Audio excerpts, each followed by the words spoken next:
Hi, everybody. You're listening to Radio Cherry Bombe, and I'm your host, Kerry Diamond, coming to you from New York City. This episode is part of a special miniseries we're doing in partnership with Fisher Paykel, and it's called The New Home.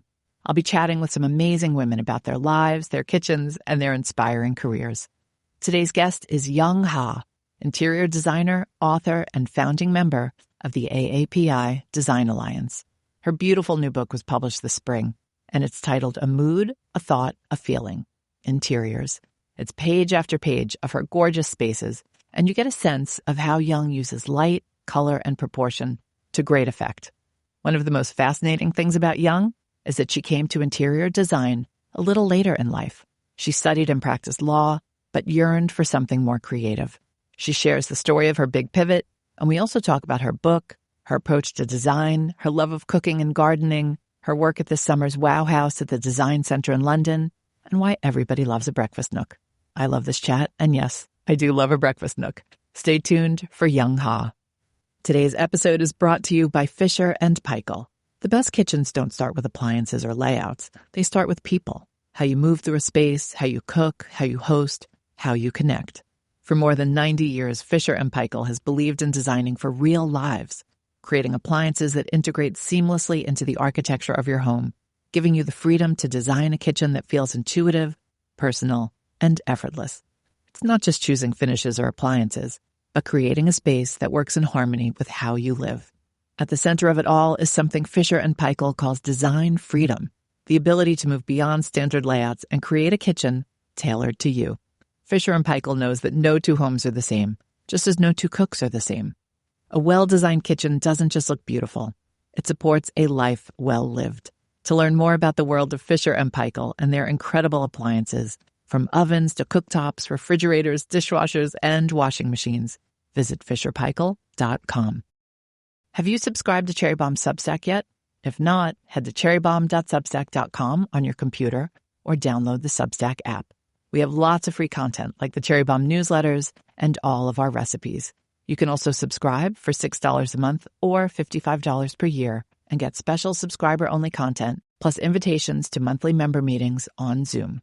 Our next member meeting is coming up this Wednesday, May 6th at 3 p.m. on Zoom, and our featured guest is Catherine Lewin, the founder of Big Night, the delightful houseware shops here in New York City and online. Again, visit cherrybombe.substack.com for more. The link is in our show notes. Now, let's check in with today's guest. Young Ha, welcome to Radio Cherry Bombe. Thank you for having me. I'm so excited to have you here. Do you call yourself an interior designer? You know, passport control, and they ask you what your job is. Is that what you say? Yes, that's exactly right. I love interior design. I love kitchens. I love dining rooms, houses. I'm terrible at it, but I really admire people who have that skill. Well, it's interesting because I feel like food and design are really symbiotic. You know what I thought would be fun to start with? Your approach to kitchens. Yeah. Since everybody listening loves food, loves kitchens, loves cooking, when you are working with a client, do they sometimes focus in on a room that's like the most important room to them? Yes, I think people do have sort of a fantasy of what they want, and it often starts with a living room. Sometimes it's a kitchen. Kitchen design is really important because it really is the heart of the home. So more people, it's living room, but some people are kitchen. I would say people tend to start with living room, but kitchen is also right up there. Sometimes it's the first. What are the kitchen people like? The kitchen people, there's so many desires because, you know, it's not just one thing. It's not a place just to cook, but also a place to be, a place where you envision yourself to sit and have a cup of coffee. You envision yourself with friends, cooking and talking and laughing. So we really encourage our clients to think about all the different ways that they would use the kitchen. Of course, if you're a really serious cook, how do you like to organize your cooking tools, your pots and pans, and how do you enjoy cooking? There's that component, the practicality, but there's also just this idea of beauty. It's a really interesting space where you combine the utility of cooking, the daily need of eating, but also you want to be in a beautiful space. You want it to feel enveloping and warm or efficient and sexy. So there are lots of ideas around beauty that we explore too. What's your own kitchen like? So my own kitchen is kind of modern. I have a Scavellini kitchen, so it's Italian, glossy, but I used really warm materials. So it has that combination of being glamorous, but also like a country warm kitchen.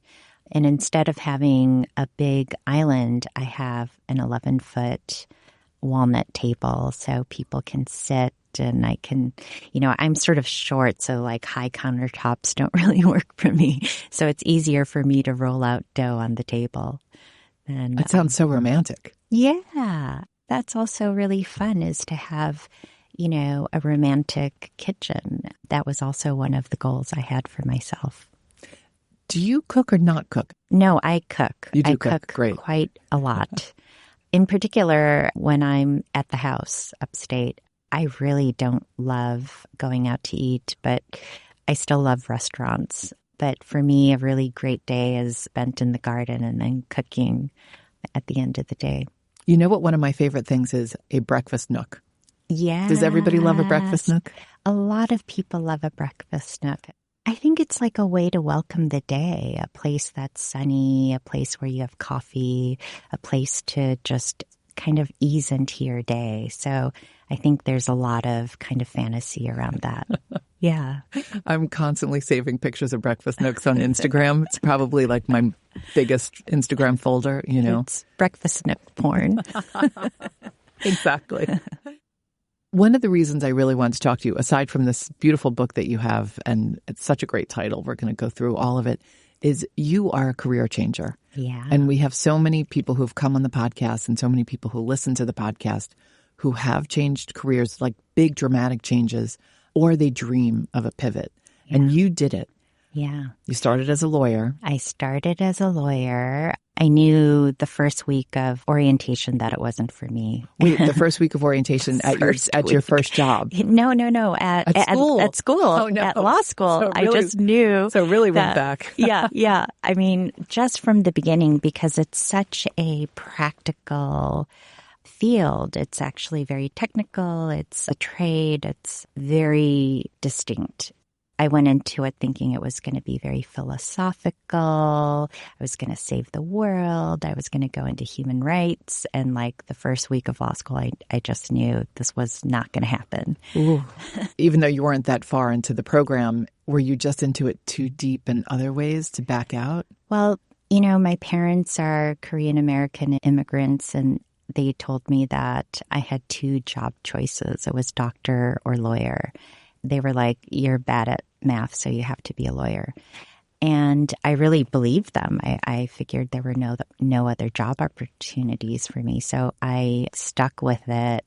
But every semester, I just dreaded the next semester. And I, really kind of bare-knuckled it through school. I passed the New York bar, the New Jersey bar, and then I was like, okay, that's it. You had a big job. You were clerking somewhere major. No, I was clerking for a New York Supreme Court, which is the trial level. So just it sounded like a big deal to me. So. Supreme Court sounds fabulous. Yes, it does. But really, I was in, sort of like dark rooms, windowless rooms, looking up legal precedents, and it wasn't very glamorous at all. Doesn't sound like one of the TV shows. No, not at all.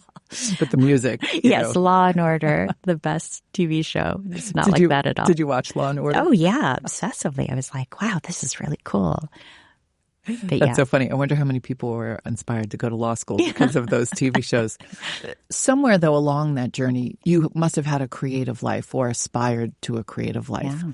Was there anything from when you were younger you could just tell you were destined for something maybe different than law? Yeah. There's this English magazine that interviewed me, and the title was, I was disappointed in my Barbie dream house, and therefore I became a designer.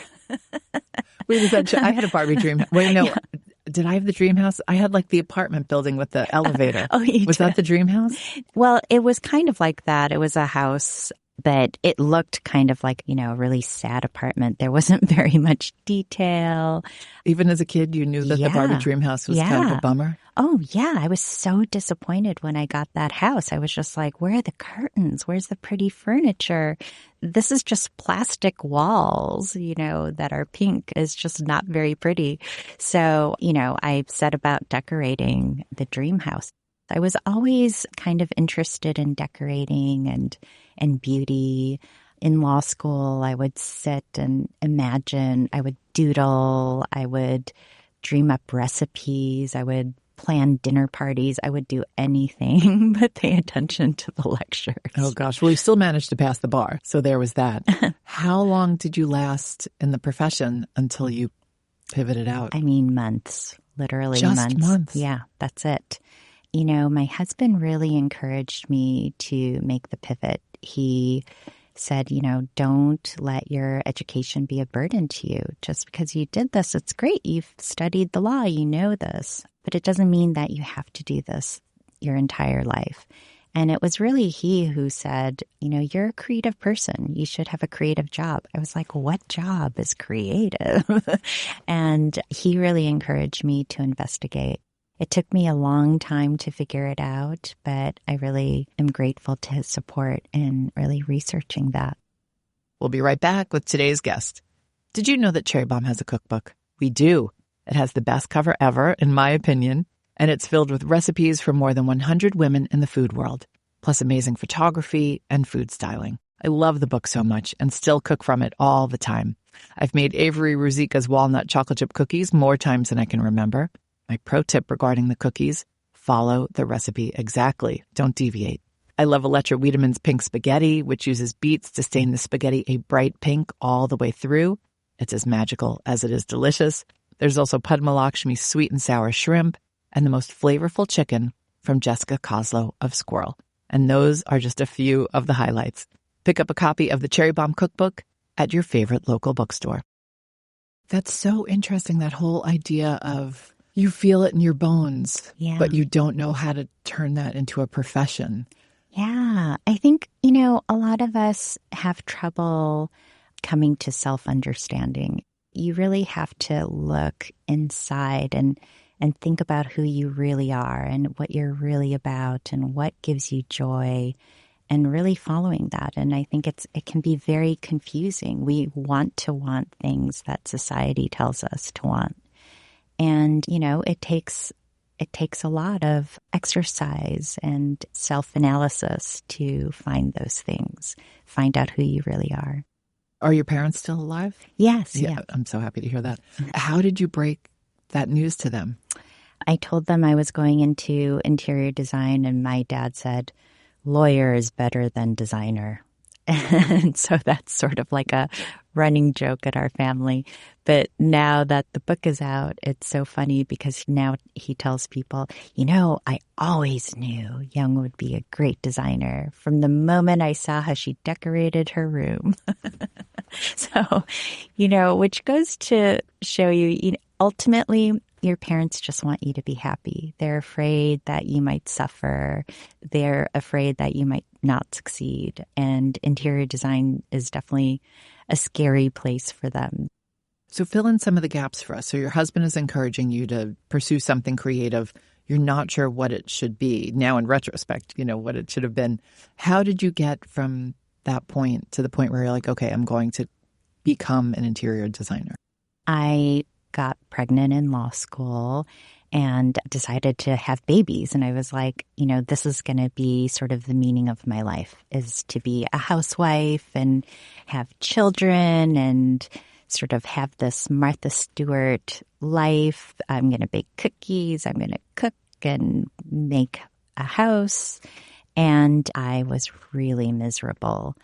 And throughout this process, my husband was saying, you should really find that calling. You're just not that person to be at home. And, I think you're sort of barking up the wrong tree. I was doing lots of personality tests on like, what should I do? Myers-Briggs. And I met a designer at a cocktail party and was talking to him about what he was doing, and just a light bulb went off. And I was like, this is it. This is the career. So I begged him for an internship. I loved it. And I enrolled in Parsons, and I was off to the races. How remarkable, Young, that it was a conversation at a cocktail party. Yeah. With a stranger. Yeah.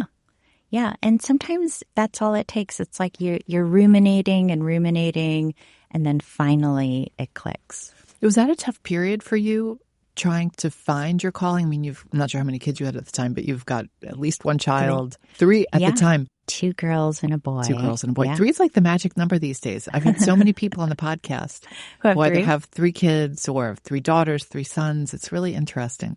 Something is in the air with the number 3. But was that a tough period for you because you're trying to find yourself at the same time you're responsible for other human beings? Yeah. It was the hardest time in my life. My husband came home one day and he was like, I'm going to ask you 10 questions, if you can answer these. Like, do you have trouble waking up in the morning? I said, yes. Do you feel listless? I said, yes. Do you feel like you don't have hope? And then he's like, you're clinically depressed.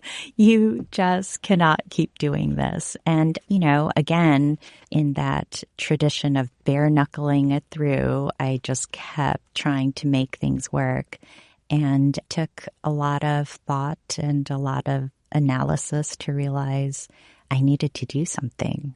I needed to make a change. Thank you for sharing this story. I mean, it's really brave of you to share that, because there are a lot of people who, are lost and just don't know how to get themselves back on the path to where they need to go. I mean, that is such a real story. I mean, it's so rare for people to know what they want to do right out of college and find it and do it and are happy every day. That's just not life, To have been at that place in your life and to look at where you are today, such a respected interior designer, a beautiful book, participating in all the, what do they call the design houses? It just slipped out of my brain. The show houses. Oh my God, the show houses. Yeah. All the amazing show houses that you do. You've got the Wow House coming up, which is so much fun.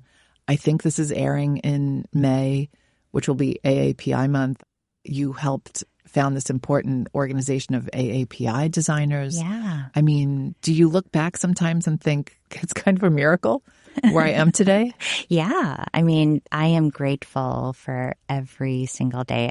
I wake up in the morning and just think, wow, I get to do this every day. This is a dream. It was my dream. It's not an easy dream, but it is just exactly what I had dreamed of doing. It's sort of interior design really combines so many different skills and interests all in one place that I seem to be uniquely suited for. So I feel very blessed. I was listening to a podcast you did, not sure how long ago, but you told a funny story about the very beginning of your interior design career, that you had to go sign up for all the professional accounts. You're going to have to explain to us how it works, because I don't know exactly how it works. Yeah. But you were so overwhelmed by everything you had to do to just start that you were like in a ball on the floor crying, which we can all relate to. It's true because, again, my husband, he said, oh, you have to start an LLC to start practicing interior design. So he set up this company, and I'm dealing with like the legal setup. And then in order to order things through trade accounts in interior design, you have to set up these accounts. And back in those days, you had to, fill out all this paperwork. You would need to get recommendations. You would have to fax them in. I mean, there were like all these things you had to do, probably purposefully so. They didn't want just anyone to set up an account. It was really, really scary and overwhelming. And yeah, the first week that I opened up business, one day just lay on the floor and I just couldn't deal with the enormity of the task ahead. Speaking of feelings, let's talk about this book. Such a great title. A mood, a thought, a feeling. Interiors. How did you come up with the title, and why did you want to call your first book that? Well, it took me a long time to figure it out. And, the book is divided into 3 parts. The first part is investigating moods, because one of the most sort of frequent problem we have with new clients is figuring out what they want. And instead of having people identify their style, like, I like this, I like that, because it's, obviously they're hiring an interior designer because they aren't really sure what they want. So we guide our clients through these mood exercises to figure out how they want to feel in rooms, because everyone can sort of describe that. And then once I know all of the feelings they want to experience or how they want to experience these rooms, then I can put together the color story, the materials, the furnishings. Then a thought is about how we execute projects. A lot of people think that interior design is just about having great style. And it really isn't. It's about finding beauty, but then executing it. And that takes a lot of sort of structured thinking, strategy. It takes lots of teams. It takes lots of craftsmen, and organizing those skills to create beauty is sort of a really important aspect of that. And then a feeling is about my own house. And I share my own experience about designing my own house, finding my house. I find that a lot of designers say that it's really hard for them to design their own house. And a lot of it is because it's just overwhelming. There's so many ideas. There's so many things that you're exposed to. So it's really expressing how I did it and how I zoomed in and figured out how to make choices and how to live with it. So it's sort of all the things that I think go into interior design. And I wanted to share it with people so that they could express themselves, figure out their own homes. And, I just remember feeling so overwhelmed with my first house and trying to figure out how do I make this all work for myself, for my family, because it's such big brush strokes in interior design. It's not like shopping for a dress and then returning it and getting something else. It's a huge financial commitment. I'm hoping that this really helps people figure it out. That's so interesting, because I never thought about an interior designer doing their own house. Is it easier to build a house from the ground up or to find one that works with what you envision? I think a lot of people would say it's easier to work with something that already exists. When you have like a blank slate, people sort of get overwhelmed and they think, well, I need to make the house bigger. That's usually sort of what people end up doing. It's like, oh, I can't fit the ideal washer dryer, so I need to make the house bigger. Having too much freedom sometimes can really, scramble your brain. Yeah. Yeah, it's really crippling. It's like having too many ingredients. Like, what should I make? I have no idea. But if you're forced to start with something, with what you have, sometimes it just gives parameters. And I think for designers, like when they have a client, they know they have to please the client. But when they have to please themselves, it's like, oh my gosh, I don't know what that looks like. You've such a beautiful use of color in your work. Oh, thank you. And even just looking at your cover with, these peach tones and apricots and the blues and everything, it's just, going through the whole book, I was just so struck by that. Where does that come from? I think I've always loved color, and something that I discovered as I was practicing interior design is that color is such a useful tool to express emotion, to express feelings. You can create romantic environments. You can create a sense of lightness. You can create coziness, all of the different moods using color. I think a lot of people are terrified of color and they're afraid to commit to color. So I really hope this book gives people sort of some tools to go for it. Go for a moody blue to be cozy. Go for a pink room. People are terrified of pink. Oh, that's so funny. That's our main color at Cherry Bombe. Yeah. This is why we love Cherry Bombe. But, people like to look at it, but I think people are really terrified to use it in their homes. It feels like such a commitment. They're worried about what it says about themselves. I really am encouraging people to express themselves in color. It's not as crazy as you think it will be. Why are we, sort of intimidated by color? Well, I think it's also because we are thinking about it the wrong way. You're trying to choose a color before you've decided how you want to feel in the room. Going back to these mood exercises, like how do you want to feel? Like in that breakfast nook, I'm just imagining buttery light, softness, happiness, cheer. So maybe it's a yellow for you. And does yellow make you feel that? Is it peach? Is it, a really light blue? The color of the sky. So that's how we explore color. Like what color is going to make you give you that feeling. Once you figure that out, then you can sort of narrow the universe of color, and then you test certain colors that express that. What inspires you? What inspires me overall? It depends. It could be a novel. It could be an art exhibit. It could be travel. It could be this conversation. It depends on what I'm doing. And I draw inspiration by thinking of like, what is the philosophy of what I'm doing? What am I trying to achieve with this built environment? What is it trying to express? What does it do? Is it just a place to store things? Is it a place to express myself? Is it a place to rest? All of those things inspire what something should feel like. This is a practical question, but how do you organize your inspiration? Like I remember back when there were tons of magazines, I was constantly ripping pages out of magazines, and I had folders for design and, everything. Now it's Pinterest, and I've got a million, those little folders on Instagram. How do you do it?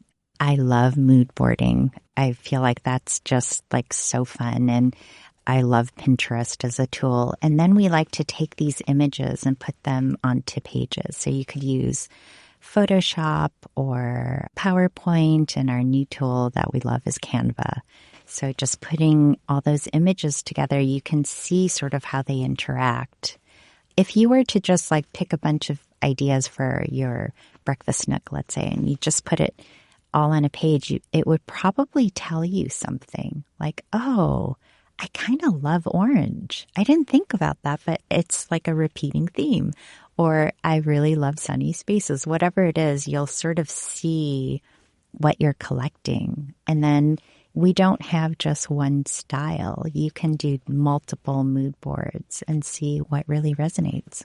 I'm a bit of an analog girl. And you know what I've been wanting is like a giant cork board or like fabric covered board and push pins. Yeah. So I can go back to, pulling things out of magazines and putting them on the wall. That. Mm-hmm. Yeah.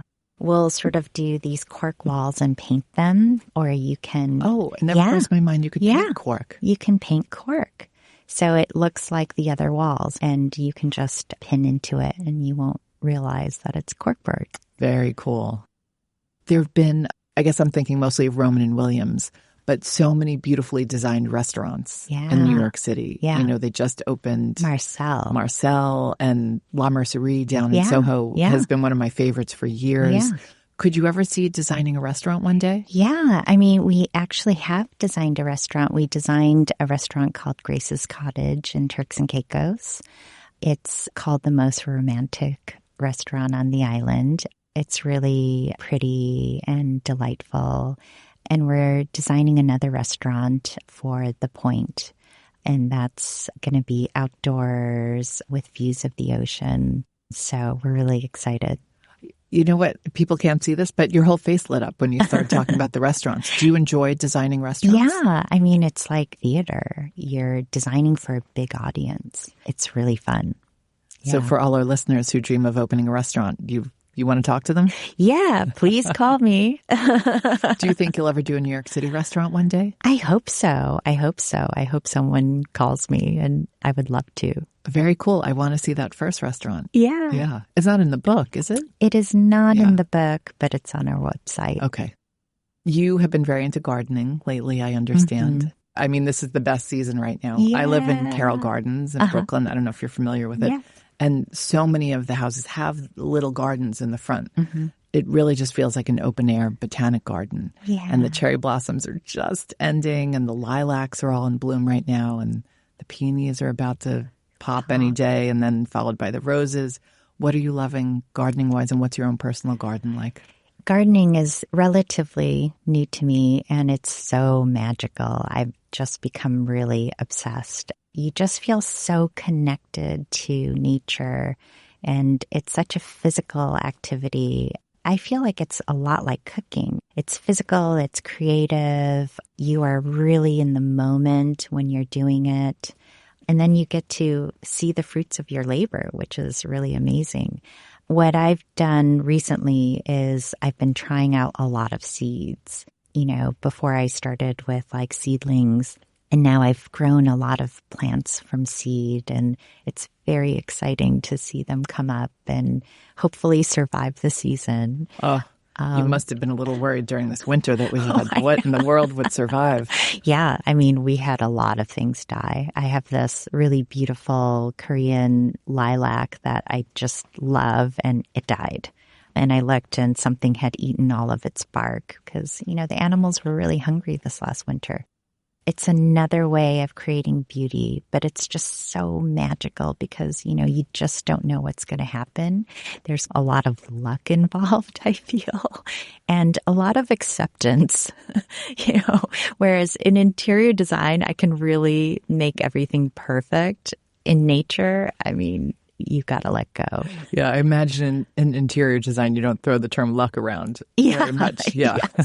Yes. It really teaches you acceptance, Are you growing any fruits, vegetables, herbs? Yeah, we're growing beans. I have a pear tree. I have a peach tree. Trying to grow a fruit orchard, but it's really hard. I can imagine. It's a lot of work. But I love growing vegetables. Eating your own lettuces and herbs and vegetables, there's just nothing more joyous. It's to me, the most magical thing in the world would be to just be able to open your back door and go clip some herbs. Oh, yeah. I can't even, I live in an apartment in Brooklyn, and I've tried to grow some herbs on my windowsill, and it's been an exercise in futility so far. But you could get grow lights. My problem is I think I travel too much. So I don't know. I'm tempted. I maybe have been served too many Instagram reels about growing basil on your windowsill. Yes, me too. I think I want to try again. We'll see how that goes. What do you cook? We established early on that you do like to cook, but what are you cooking these days? I like cooking very simple things, like anything in a sheet pan. I joke that I've tried every single New York Times sheet pan recipe. I was just going to say you and Melissa Clark must be on a first-name basis. Yeah, veggies. Roasting veggies on a sheet pan is just the best. You just get so many different vegetables, roast them, throw some herbs and olive oil, and then get really good bread, really good cheese, and you have like a really delicious feast. And then to that, if we want to add more calories, we'll just grill some steaks or bake some chicken, roast chicken. Nothing beats that. Do you have a sweet tooth? I do, but not enough to bake. Okay. Baking is, I just don't love baking unless it's in a one-pot bowl kind of thing, like brownies, chocolate chip cookies. It's just too much effort and precision. I like, again, just the ease of roasting things. It's kind of like gardening. I like cooking things where things just kind of come together, and there's a little bit of luck. Right. Minimal effort, maximum flavor. Yeah. Do you like food styling? I do. I love looking at food styling. I don't think that I'm great at a composed plate. I'm more about sort of styling a table, like making a cheese board look really nice or making the table look really nice, something like that. But I'm not great at like sauces and the squeeze bottles and all of that. Let's go back to your book a little bit. How does it feel to have a book in the world? It's unbelievable. It's like giving birth to a child. It's a thing of magic. And you worked with Rizzoli, such a legendary publishing house. It was really wonderful. I worked with Kathleen Jays, and Doug Tershin was the book designer. It was just a magical experience to work with Rizzoli. Yeah, it really inspired me a lot because I didn't really appreciate what goes into print, which you, I'm sure, understand. But I was just like, wow, we have to work on layouts now and font sizes. Oh, and you know what must have killed you? Getting the photos all right, because you have to color correct photos because you are such a color girl. Getting color right is so hard. Well, the funny thing is that was mostly Doug Tertian, the book designer. He was the one who obsessed about the color and the printing. So for me, on my end, it was the shoot that was really hard. Shooting this, getting the photo to look like the colors, that's what was really hard for us. It was all about getting the right exposure. Oh my gosh. Well, it's a beautiful book. Congratulations. Are you doing a book tour?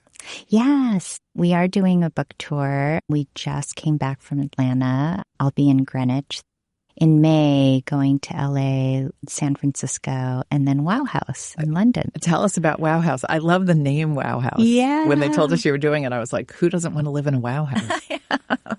Wow House is really extraordinary because it's in England. It's in the Chelsea Design Center in London. And they build in the middle of the design center all these rooms. You walk into these rooms and they're just extraordinary environments. I wanted to do Wow because I saw all the pictures and I was just like, wow, these are incredible environments, incredible designers. So we have partnered with Benjamin Moore. We're doing the Minhwa Salon. It's based on Korean folk art and modernism. I wanted to sort of play with that interplay. I think people sort of assume, you know, Korean folk art, it can only be in this kind of traditional environment, but I wanted to showcase it in a very modernist way. So it's going to be highly colorful, really graphic. We have very modern furnishings, so it's going to be cool. I can't wait to see it. Is there any intimidation factor going to London to work with the design world? Because there's so many great interior designers who've come out of the London design world. Yeah, I mean, it's exciting to work with the best of the best and to see what they do. I think the first show house I did was really scary. The Ronald McDonald House, and Bunny was doing it. Bunny Williams, Jamie Drake, Matthew Patrick Smythe, Anthony Barada. And I was just like, oh my gosh, you know, it was my first show house. So that was really scary. And Kips Bay was also scary because you have to do it in 3 weeks. Your Kips Bay story was so funny. They put you in like a freight hallway. Yeah. I was going to say garbage chute hallway. Yeah. Yeah. Were you just like, what? Why'd you give me that space? Well, no, I just figured, you know, when you first do Kips Bay, you're sort of, and you're new, you're at the bottom of the totem pole. And they told me that. They were like, yeah, you know, basically you're the last one picked. I remember Nazira said, I have some good news and some bad news. Good news is you can do Kips Bay. The bad news is you're getting a freight hallway. Do you want it? But you spun gold out of straw. Yeah, I was like, you know what? I'm going to take the opportunity and try to make it happen. I think being afraid is good. It makes you excited. You get that adrenaline rush, but at the same time, you have to just stay focused on what you're doing and not worry about what everyone else is doing because it'll sort of take away from your story.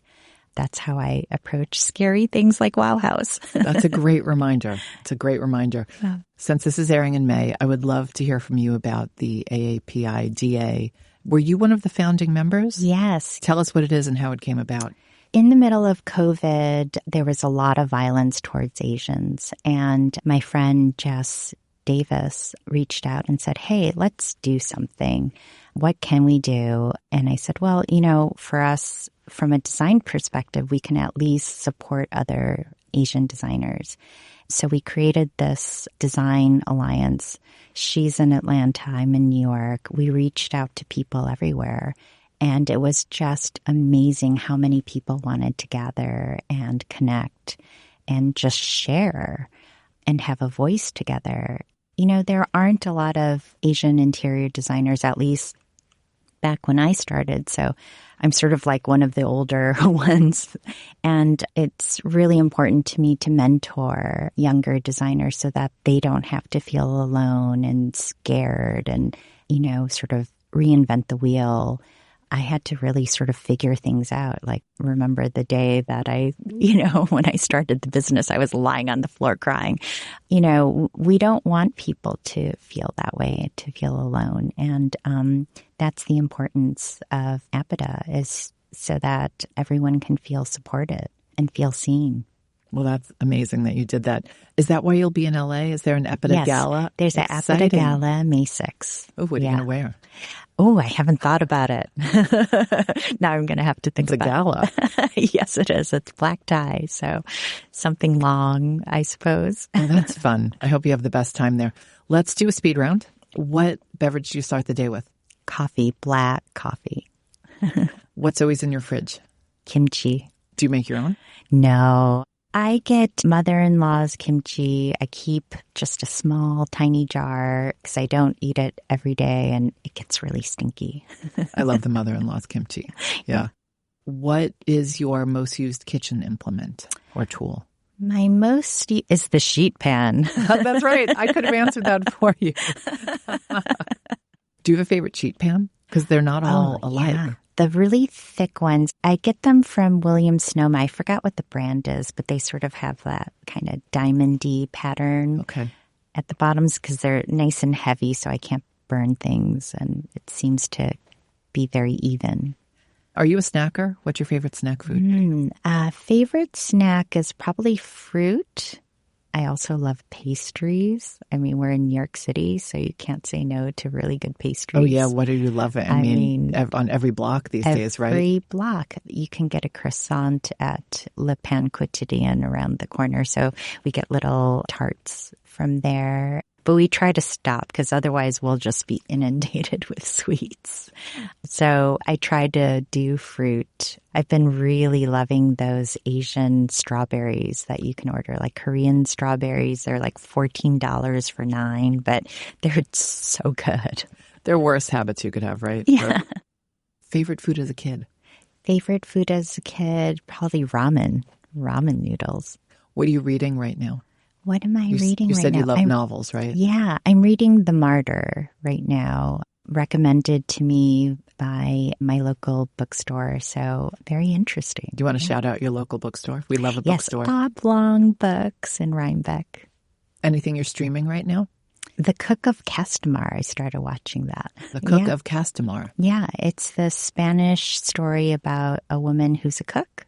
I do love cooking shows. So. What channel? Netflix. Okay, I got to check this out. Thank you for telling me. Yeah. Dream travel destination? Dream travel destination is the Maldives. We've been planning to go there and just can never find the time to fly out so far. Last question. If you had to be trapped on a desert island with one food celebrity, who would it be and why? I want to say it's David Chang because he cooks Korean food, but he seems scary. So I'm going to choose Claire de Boer. Oh, lovely. Because I love Stissing House. It's such a beautiful restaurant in every way. Poor David. We dunk on him a fair amount on the show. I'm sure he never listens. Is he mean? I bet he is. He just seems like he might be. No comment. I think he's less mean these days, but yeah. No, Claire, wonderful answer. She's been on the Cherry Bombe cover. We love everything she does and the team at King does. Well, Young, this has been so nice getting to know you.